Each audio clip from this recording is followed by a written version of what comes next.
but you could see sporadic power outages. But the hurricane force wind probabilities have increased into the double digits now as we get into Okeechobee and the northern around Vero, Sebastian, and all the way down through Port St. Lucie, and that's what we'll be watching closely too. So that's kind of a South Florida view of things. I want to bring in James Whelan, who's going to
park that.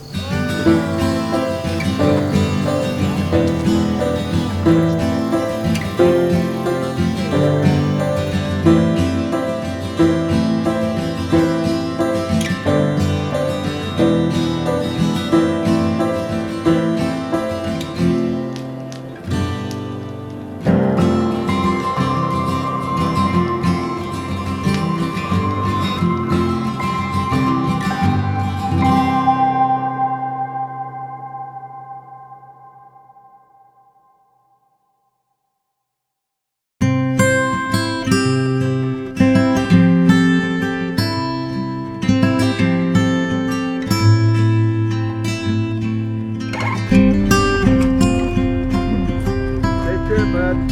Thank you.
Welcome back. This was Fleeing Ian. This was a planned trip to Sedalia, Missouri by airplane that ended up turning into an unplanned trip by truck and camper about 1,300 miles from Port St. Lucie to Sedalia, Missouri.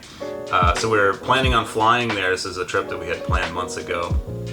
And the previous weekend, we start getting news about Hurricane Ian making landfall in Florida. And so, the routine in Florida is for about a week, you panic and you don't know where it's gonna hit or if it's gonna, make it to you, what the winds are gonna be like.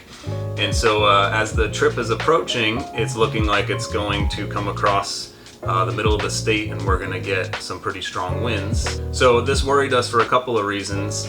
These campers are not meant to withstand hurricane or tropical storm force winds. And then also our flight was probably going to get canceled. So in the days approaching our flight, we started looking for tires, which became a project. Remember from the last episode, we had a blowout, which we still had not replaced the tires yet. And I start doing some calling around, and I luck out on Tuesday and find someone, a commercial truck repair place that is willing to take us, no appointments, just went right in. Hour and a half, we had a whole new set of tires on and a new spare, and then we decided, all right, let's hit the road. So we get home with the new tires and make our decision that we're gonna leave, and now it's time to scramble. So we start packing the camper up, bringing lots of stuff that we weren't planning on bringing because we were supposed to be just packing some suitcases and flying. But we did a pretty good job and we got out of here within a few hours. About 6 p.m. we took off. it was a pretty stressful day, and then by the end of the day, you know, it was almost 1 o'clock in the morning by the time we got to Valdosta, Georgia, which was our first stop, and so we were really exhausted, and we had to set the camper up. Kids are already sleeping, so we carried them in. The second day, we take off, and we leave a little bit late because we slept in. It was a very, very long drive that day, and we stopped again that night, and again one more night after that. So it ended up taking us 3 nights and 4 days to get all the way to Missouri. It's about 1,300 miles, so it was a ton of driving. When you're driving with kids in the back, that means lots of stops, obviously, and the stops take a long time. So what should have been a 2-day drive, probably for 2 adults, turned into like 4 days. This trip ended up being really great practice for us because 3 nights driving out and then 3 nights again on the way back, we're practicing every night, pulling in late, setting the camper up, usually in the dark most of the nights, and then first thing in the morning, getting up, packing the whole thing back up, hitching up, and getting back on the road. So that was 6 nights of practice, where we would have only had time for a couple more camping trips before we take off in January.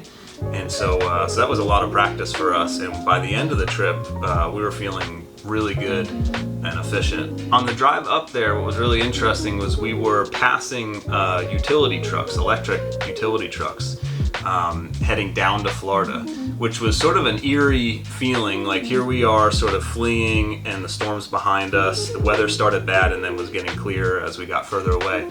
And here's these trucks headed down into danger. And so it was sort of an eerie feeling, and also like it made me feel kind of good about, like, look at how many people volunteer to go down into danger to help people in need. So I felt really good seeing that, like, people down there are going to get help. Hopefully the power's not going to be out too long. But so we saw those on the way up, tons of them coming down.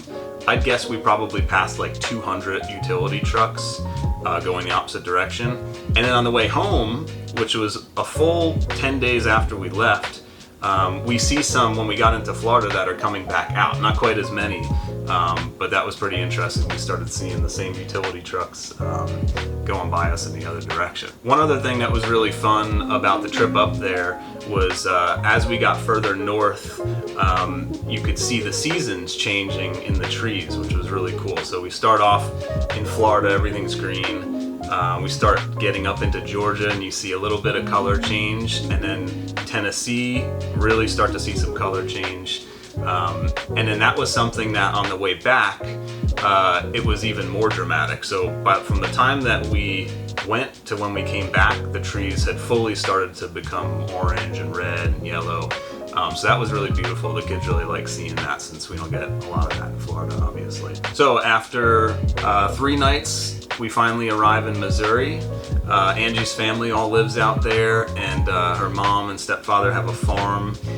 It is one of our favorite places to go. It is beautiful, it's peaceful, quiet. The next neighbor is way off in the distance. You can barely see them. We just love going there. And so as soon as we got there, we got right to business with campfires. Fish fry was in the video. They have lots of animals. They've got horses. They've got a dog that is currently my favorite dog in the world. Her name's Sammy. The kids were loving the time with the animals. That's one of their favorite parts. We also did a little fishing trip on the pontoon boat, which was in the video. We didn't really catch any fish, but whatever, that's not the point. And then we did the usual fall stuff. Took the kids to a pumpkin patch. They had a blast there. I actually forgot all my camera stuff, which I wasn't too disappointed about, because I'm finding that when I bring the camera gear, it's a little hard to be, mindful when you're thinking about what's going to be a good shot and setting the camera up and picking it back up and all that. I'm a clinical psychologist. One of my specialties is mindfulness. I plan on making some mindfulness videos on this channel at some point in the future. So that's a big part of my life and something I'm thinking about a lot. And I'm finding I gotta really manage when I'm doing the video and when I want to just make something just for me, Thank you so much for watching. We're gonna have another trip coming up in about a week. Seems kind of crazy. We just got back from this one, but we had this other camping trip next week already planned, and we're ready to go. We're starting to feel really comfortable in this thing, which is good because this is going to be our home in a few months. But we're starting to feel really at home in it, and so we're ready to get back on the road and do another one. If you're liking these videos, please hit like and subscribe. That'll get YouTube showing it to more people, so we'll get some more folks following us on the journey. Thanks for watching.